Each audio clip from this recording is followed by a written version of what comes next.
संपूर्ण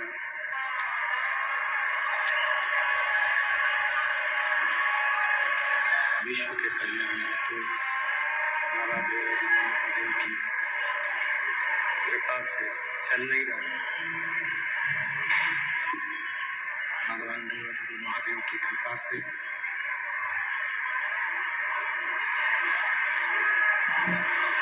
श्रवण करने का सौभाग्य आप और हमको प्राप्त हुआ है। बड़े सौभाग्यशाली हैं सभी धुलिया नगर के सभी श्रोता भाई में जैसे पवित्र श्री महापुराण की कथा का प्रस्थान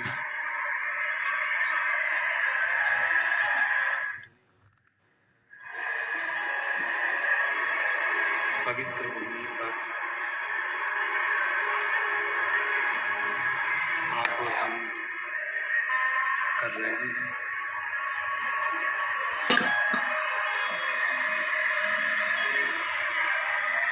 भगवान देवाधिदेव महादेव की कृपा करुणा, उनकी उदारता, उनकी दया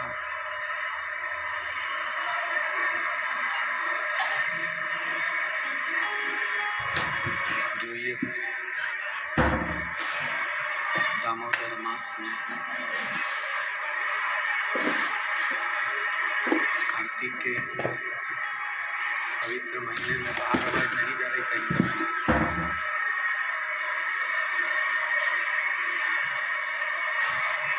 दामोदर मास में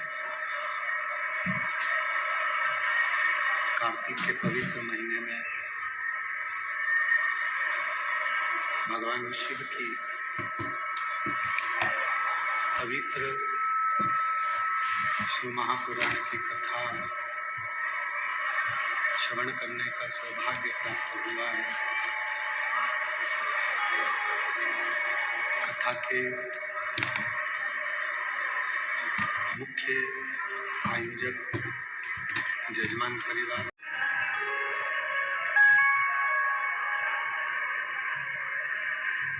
भगवान शिव की कृपा से दया से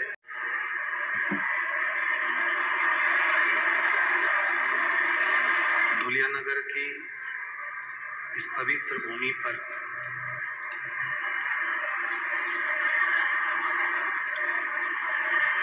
जो ये दामोदर मास में कार्तिक महीने में पवित्र कथा का लाभ और हम ले रहे हैं, ये बिना प्रभु कृपा के मिलता नहीं।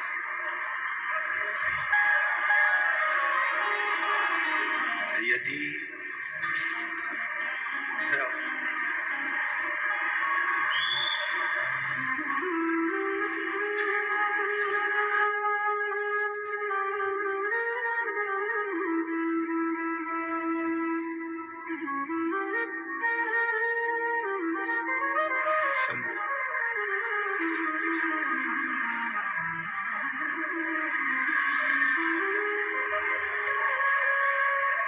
भगवान शिव की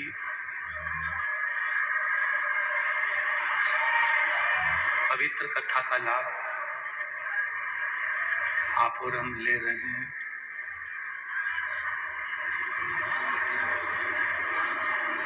एक छोटा सा जीवन हम अपनी जिंदगी में जी रहे हैं।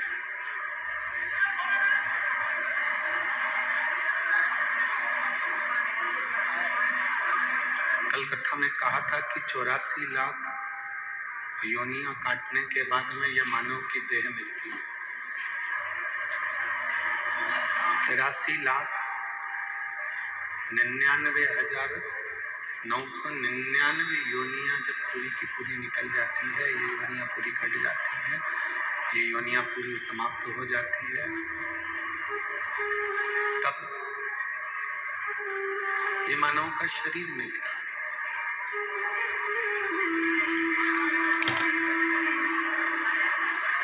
इस मानव के शरीर को यदि हम व्यर्थ में गंवा दें तो फिर हमारा मानव का जीवन लेना श्रेष्ठ नहीं।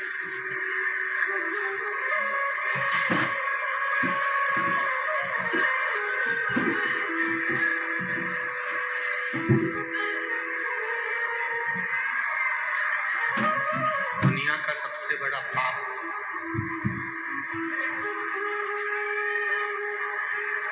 कौन सा है?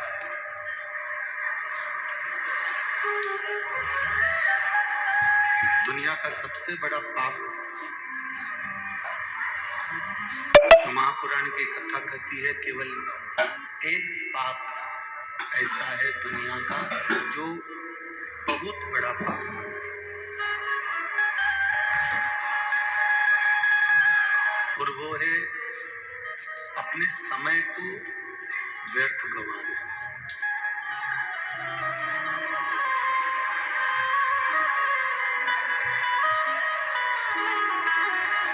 दुनिया का सबसे बड़ा पाप है अपने समय को व्यर्थ गंवाना। जो परमात्मा ने समय हमको दिया है, जो परमात्मा ने हमको समय प्रदान करा है, वो समय हमारा कर्म के प्रति जागरूक हो। जिस कार्य को हम कर रहे हैं, जिस कर्म को हम कर रहे हैं, उसके प्रति तुम्हारी जागरूकता होना चाहिए, उसके प्रति तुम्हारा समर्पण होना चाहिए। अरे कल जैसा साउंड कर दो भैया।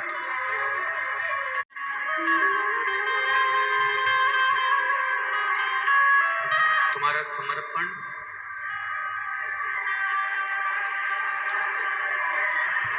कर्म के प्रति पूर्ण हो।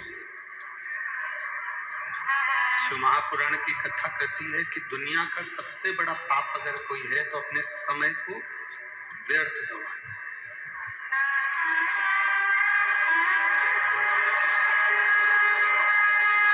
आप अगर अपने घर में व्यर्थ बैठे हुए हो, किसी कार्य के प्रति तुम्हारी जागरूकता नहीं है, किसी कार्य के प्रति तुम्हारी जागरूकता है ही नहीं, तो आप अपने ये ना सोचे कि मैं किसी को अपशब्द कहूंगा तो पाप होता है, या मैं किसी को मार दूंगा तो पाप होता है। एक पाप ये भी होता है कि हम अपने समय का सदुपयोग ना करें, ये भी पाप है। अपने समय को हम श्रेष्ठ जगह पर ना लगाएं, अपने समय को हम श्रेष्ठ जगह पर ना लेकर जाएं, ये भी पाप है।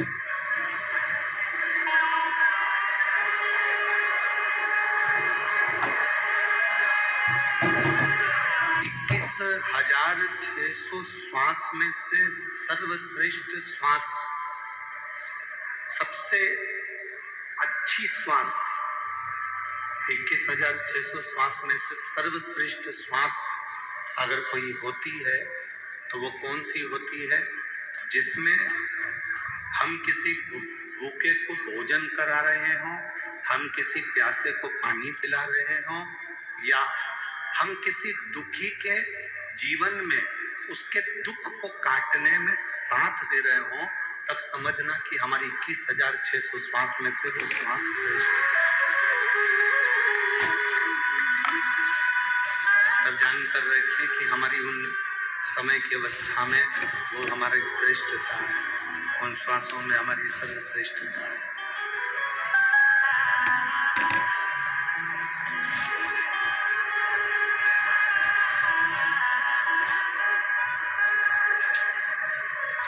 माता पार्वती जी अश्वी मनी घोड़ी बनी लक्ष्मी जी को ज्ञान उपदेश दे रही है। माता पार्वती जी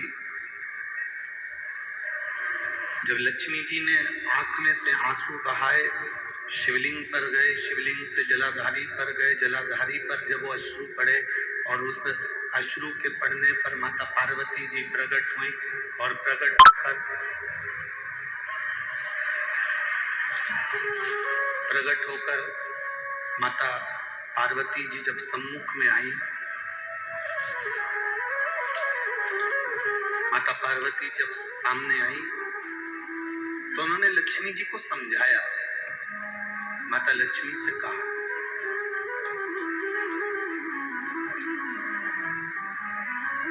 कि लक्ष्मी, तुम्हारे पति ने तुमको श्राप दिया है, तुम्हारे पति ने तुम्हें श्रापित किया है, तुम्हारे पति ने तुमको अश्वी बनने का श्राप दिया, घोड़ी बनने का श्राप दिया।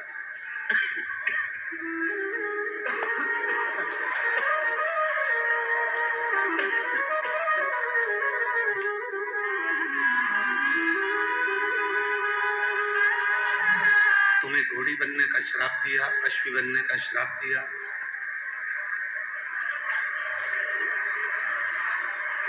लक्ष्मी, तुम इस बात से दुखी ना होइए कि तुम्हारे पति ने तुमको श्राप दिया। अब उन्होंने जो श्राप दिया उसको भूल जाओ। अब कुछ अच्छा करने का प्रयास करो। जो श्राप दिया है उसको भूल जाओ। और हम भी आपसे यही कहेंगे कि अगर कोई आपको गाली दे दे, कोई आपको अपशब्द कह दे, कोई आपको ताना दे दे, कोई आपको आड़ा टेढ़ा बोल दे, वो कह दिया, कहने के बाद आप उसको भूल जाइए। उसने कहा, आप उस बात को भूल जाओ। अब बहुत दिन तक अपने बुद्धि में लेकर बैठ जाना, बहुत दिन तक अपनी चित्तवृत्ति में लेकर बैठ जाना कि उसने मेरा अपमान करा है, उसने मुझे गाली दी, उसने मुझे अपशब्द कहा, उसने मुझे आड़ा टेढ़ा कहा, उसने मुझे आड़ा टेढ़ा बोल दिया। बार बार अपनी बुद्धि में उसको घुमाना, अपनी चित्तवृत्ति में लेकर आना, ये श्रेष्ठ नहीं।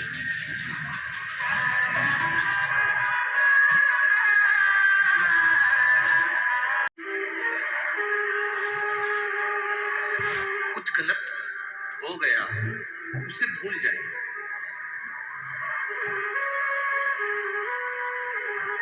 और भूलने के बाद फिर वापिस कुछ अच्छा करने का क्रम करिए।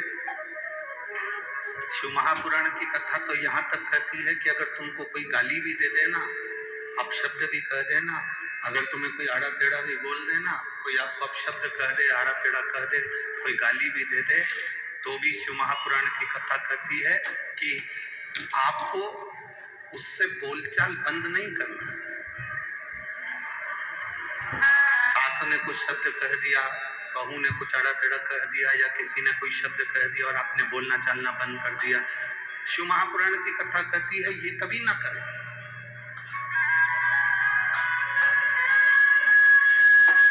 किसी ने अपशब्द भी कहा है, किसी ने आड़ा टेढ़ा भी अगर बोला है, किसी ने अपशब्द भी कह दिया, ताने भी दे दिए, गाली भी दे दी, हमको बोलना बंद नहीं करना, बल्कि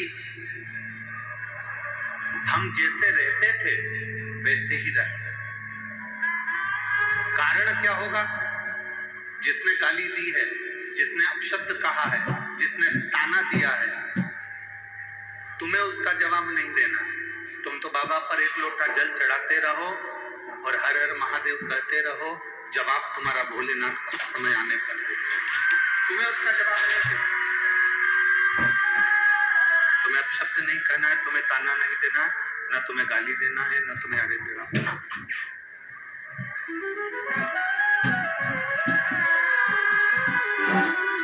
तुम तो अपना जो कर्म है, अपने कर्म में लीन रहो, अपने कर्म में लगे रहो, अपने कर्म में लीन रहो, बाकी का वो देख ले।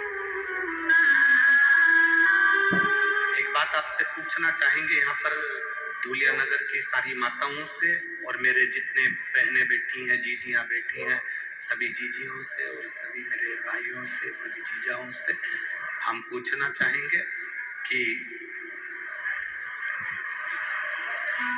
ईमानदारी से बोलो, जितना टीचर ज्ञान देते हैं, जितना शिक्षक ज्ञान देते हैं, उससे दुगना ज्ञान आज के जमाने में गूगल और फेसबुक से बच्चे निकाल कर प्राप्त कर लेते हैं। बोलो सही है कि गलत है? ईमानदारी से बोलना, सही है ना? जितना शिक्षक ज्ञान दे रहे हैं, जितना टीचर ज्ञान दे रहे हैं, आज का बच्चा गूगल और फेसबुक पर दिन भर मोबाइल पर जो टीचर पढ़ाते हैं वो बच्चा उसको सर्च कर कर कर आधे से ज्यादा पढ़ाई तो सोशल मीडिया पर पढ़ लेता है। आधे से ज्यादा पढ़ाई सोशल मीडिया पर पढ़ लेता है। फिर भी हमारे यहाँ, हमारी भारतीय सभ्यता में, हमारे भारत देश की सभ्यता में हमारे यहाँ शिक्षक, टीचर शंकर और पार्वती का एक रूप माना गया है। हमारे यहाँ का टीचर, हमारे यहाँ का शिक्षक शिव पार्वती का एक स्वरूप माना गया। क्यों? बच्चा कितना भी उसको मोबाइल पर पढ़ लेगा, बच्चा कितना भी गूगल पर सर्च कर लेगा, बच्चा कितना भी इंस्टाग्राम पर देख लेगा या वो अपनी फेसबुक आईडी पर देख लेगा या पढ़ाई मोबाइल पर कर लेगा, पर उस बच्चे को एक टीचर की साक्षी जरूरी है। जैसे सनातन हिंदू धर्म में भगवान की साक्षी मूल होती है। आप राम जी का भजन कर रहे हैं तो राम की साक्षी आपके सम्मुख में है। आप भगवान कृष्ण का भजन कर रहे हैं तो भगवान कृष्ण की साक्षी आपके सम्मुख में है। आप देवाधिदेव महादेव का भजन कर रहे हैं तो भगवान शंकर की साक्षी आपके हृदय में है। केवल एक सनातन धर्म ऐसा धर्म है, केवल एक सनातन धर्म ऐसा धर्म है जिस धर्म के अंतर्गत आप जिस देवता का स्मरण करते हो उसका प्रतिबिंब आपके मन में, आपके हृदय में और आपकी दृष्टि में रहता है। बाकी के किसी धर्म में आप उसका प्रतिबिंब नजर नहीं कर सकते।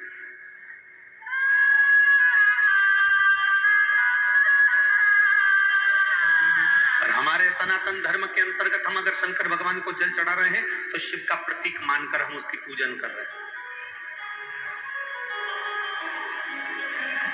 हम बाल गोपाल का अगर पूजन कर रहे हैं तो भगवान राम और कृष्ण का प्रतीक मानकर उसकी पूजन कर रहे हैं। हम दुर्गा भवानी का पूजन कर रहे हैं तो जगत जननी धात्री का प्रतीक मानकर पूजन कर रहे हैं।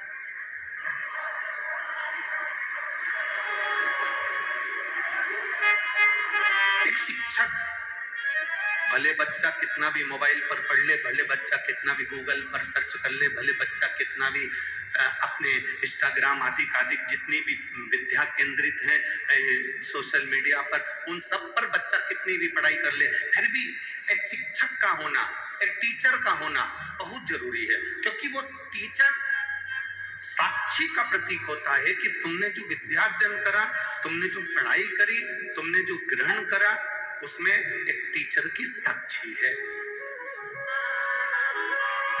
एक शिक्षक की साक्षी है। पर मेरा निवेदन आज के टीचर और आज के शिक्षकों से केवल इतना सा निवेदन हमारा है, टीचर और शिक्षक ये कभी ना सोचे कि बच्चे मोबाइल पर पढ़ रहे हैं या गूगल पर पढ़ रहे हैं या ये सोशल मीडिया पर पढ़ाई कर रहे हैं, बल्कि आज के जमाने के टीचर और शिक्षक का भार और ज्यादा हो गया है। आज के जमाने के टीचर और शिक्षक का भार ये बढ़ना चाहिए कि अब अगर बच्चे सोशल मीडिया पर पढ़ रहे हैं, बच्चे अगर गूगल पे सर्च कर कर पढ़ रहे हैं, बच्चे अगर मोबाइल पर पढ़ाई कर रहे हैं, तो आज के शिक्षक और आज के टीचर का कार्यभार और ये बढ़ जाना चाहिए कि अब बच्चे अगर मोबाइल पर पढ़ाई कर रहे हैं तो हम हमारे स्कूल में बच्चों को ये सिखाएं कि तुम किसी गलत व्यसन की ओर ना चले जाना, और उनका मोटिवेशन करते रहें, उनको समझाते रहें कि तुम गलत विचारों में ना जाए, गलत दृष्टि में ना जाए, गलत भाव में ना जाए।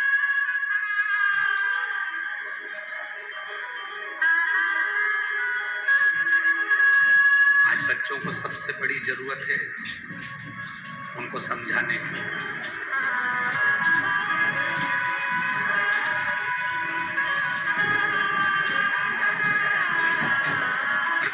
कौन होता है?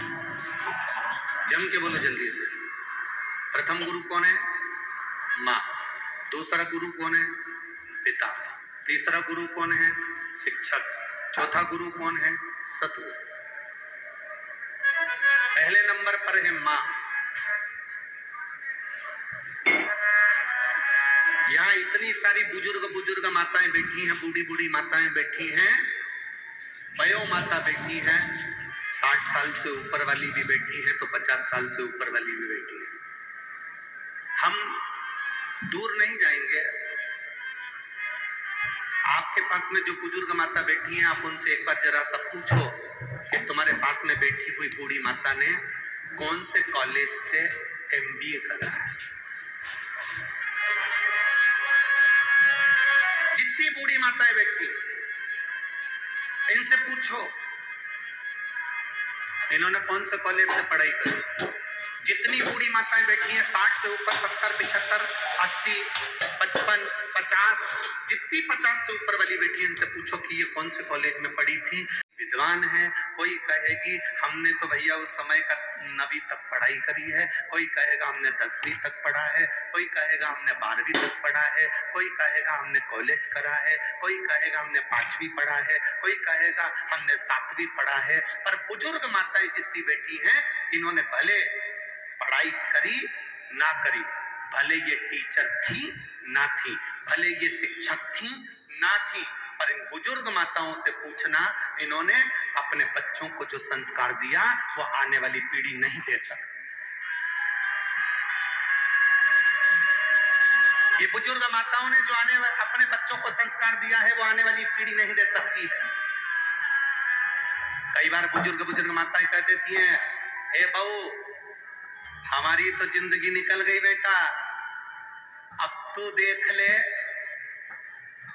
और टिंकल टिंकल लिटिल स्टार देख ले। अब हमारी जिंदगी तो जो निकलना थी वो निकल।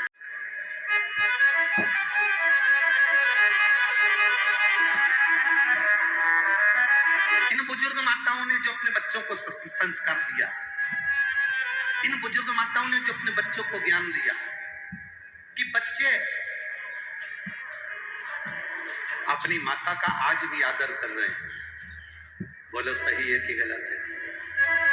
बच्चे अपनी बूढ़ी माँ का, घर में दादी का, घर में दादाजी का, घर में बुजुर्ग पिता का आदर कर रहे हैं। जो बूढ़ी माँ ने ना तो पढ़ाई करी, ना कॉलेज गई, ना स्कूल गई, ना कहीं पढ़ने गई, उसके बाद भी अपने बच्चों को उसने संस्कार इतने अच्छे दिए कि आज उसका बुढ़ापा सही निकल रहा है और आने वाली पीढ़ी क्या संस्कार प्राप्त कर रही है और कैसे संस्कार उसको मिल रहे हैं, या अच्छे से जानते।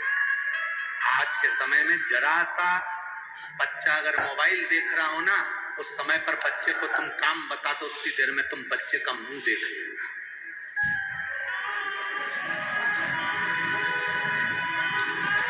बोलो री जी क्यों सही है कि गलत? इतना सा बच्चा, एक जरा से बच्चों को माताएं हमारे पास में लाती हैं या किसी गुरुजी के पास में जाकर कहती हैं ये बहुत चिड़चिड़ करता गुरुजी, ये ध्यान नहीं देता गुरुजी। छोटे छोटे बच्चे को देखकर माताएं कहती हैं ये बहुत गुस्सा करता है गुरुजी। इतना सा बच्चा और इतना गुस्सा, इतना सा बच्चा और इतनी चिड़चिड़, कारण क्या है? तुम भी मोबाइल में व्यस्त हो और वो भी मोबाइल में व्यस्त है। ये जितनी बुजुर्ग माताएं बैठी हैं, इन्होंने अपने बच्चों को स्वामी विवेकानंद बनाने का प्रयास करा, रामकृष्ण परमहंस बनाने का प्रयास करा। इन्होंने अपने बच्चों को स्वामी विवेकानंद बनाने का प्रयास करा, रामकृष्ण परमहंस बनाने का प्रयास करा, नामदेव तुकाराम बनाने का प्रयास करा, मीरा कर्माबाई बनाने का प्रयास करा। आज बच्चा जन्म लेता है तो सबसे पहले होड़ लगती है, इसको डॉक्टर बनाना है, इंजीनियर बनाना है, CA बनाना है, इसको ये बनाना है, इसको वो बनाना है। आप अपने बच्चे को अगर अच्छे से आदमी को आदमी बनाना चालू कर दो तो वो स्वयं डॉक्टर बन जाएगा और इंजीनियर बन जाएगा। आज का व्यक्ति आदमी ही नहीं बन पा रहा, आज का व्यक्ति मनुष्य से मनुष्य ही नहीं बन पा रहा।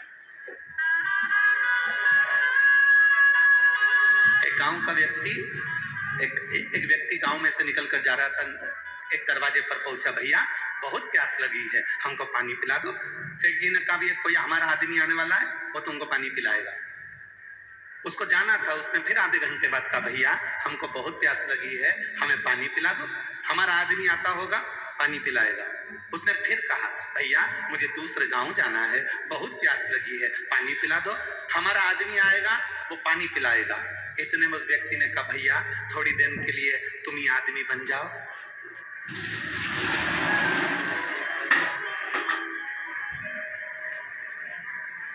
हम स्वयं आदमी नहीं बन रहे, हम स्वयं मनुष्य नहीं बन रहे।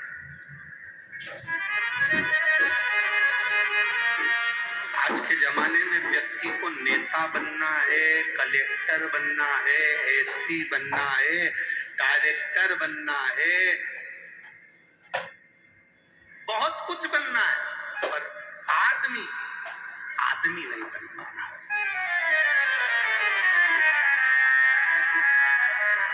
पड़ोस में कोई भूखा सो रहा है,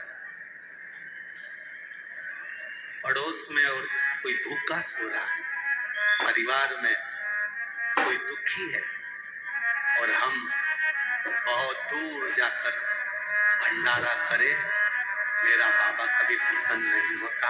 बाबा कहता है पहले अपने घर के व्यक्ति को देखो, मेरा बाबा कहता है पहले अपने परिवार के व्यक्ति को देखो कि उसको दुख तो नहीं है, उसको तकलीफ तो नहीं है, उसको कष्ट तो नहीं है। पहले आप अपने पास वालों को देखिए, अपने नजदीक वालों को देखिए, अपने करीब वालों को देखिए,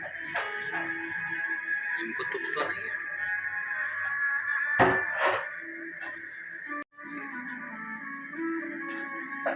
मनो, माँ पहले नंबर का गुरु होती है, प्रथम नंबर का गुरु है माँ, पहले नंबर का गुरु है माँ।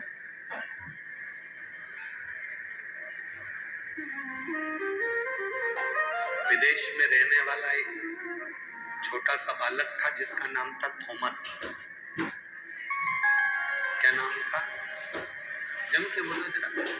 थॉमस, छोटा सा बालक।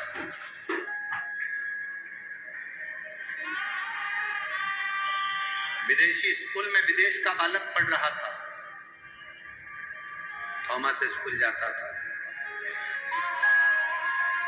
आज प्रिंसिपल ने थॉमस को बुलाया, हाथ में एक पत्र पकड़ा दिया, बंद कर लिफाफे में पैक कर थॉमस को दे दिया। थॉमस, ये पत्र आप अपनी मम्मी को ले जाकर दे दो। थॉमस, ये पत्र आप अपनी आई को ले जाकर दे देना, अपनी माता को ले जाकर दे देना। थॉमस उस पत्र को लेकर अपनी मम्मी के पास गया, आई के पास गया, माँ के पास गया। माँ से जाकर कहा, मम्मी प्रिंसिपल ने आपके लिए पत्र दिया। थॉमस ने जब माँ को पत्र दिया तो उस पत्र को माँ ने पढ़ा।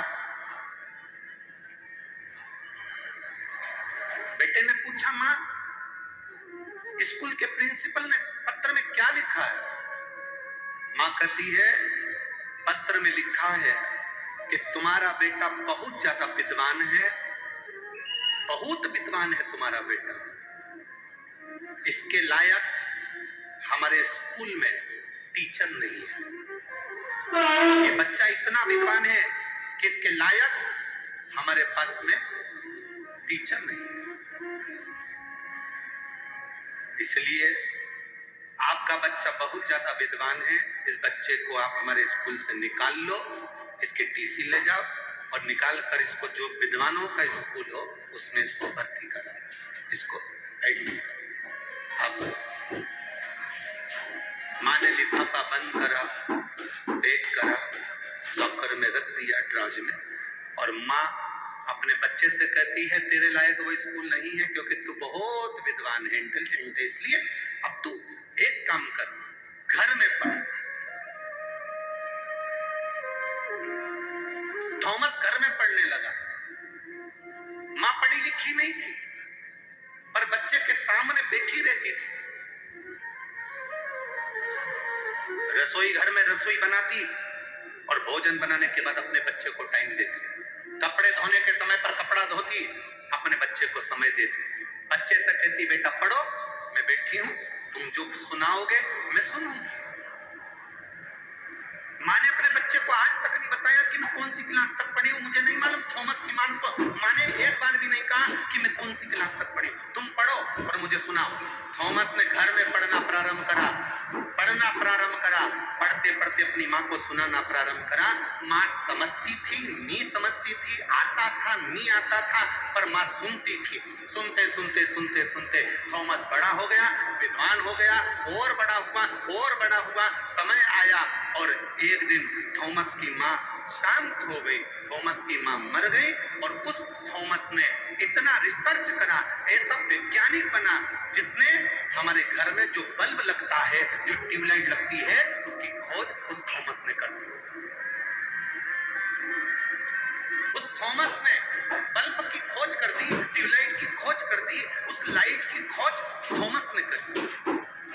अब एक दिन थॉमस अपने घर में घूम रहा था, उसने ड्रॉच खोला, ड्रॉच में से लेटर निकला कि ये तो मेरे प्रिंसिपल ने मेरी मम्मी को दिया था, इस लेटर को मैंने पढ़ा नहीं था, मम्मी बोल रही थी कि इसमें ऐसा ऐसा लिखा है, तू बड़ा विद्वान है और ये स्कूल और टीचर तेरे लायक नहीं है। थॉमस ने उस लेटर को निकाला, उस लिफाफे को खोला, उस पत्र को पढ़ा, तो थॉमस ने पत्र में क्या पढ़ा कि तुम्हारा बच्चा माइंड से कमजोर है, तुम्हारा बच्चा मूर्ख है, इसको कहीं पागल खाने में जमा करिए, ये बच्चा यहाँ पढ़ने के लायक नहीं है, इसको यहाँ से टीसी निकालो और कहीं ले जाकर इसको पागल खाने में जमा करो। माँ ने उस पत्र को छुपा दिया और पत्र को छुपाने के बाद माँ ने अपने बेटे को उज्जवल बनाने का प्रयास करा, जैसे थॉमस की माँ ने उज्जवल बनाने का प्रयास करा, वो उज्जवल तब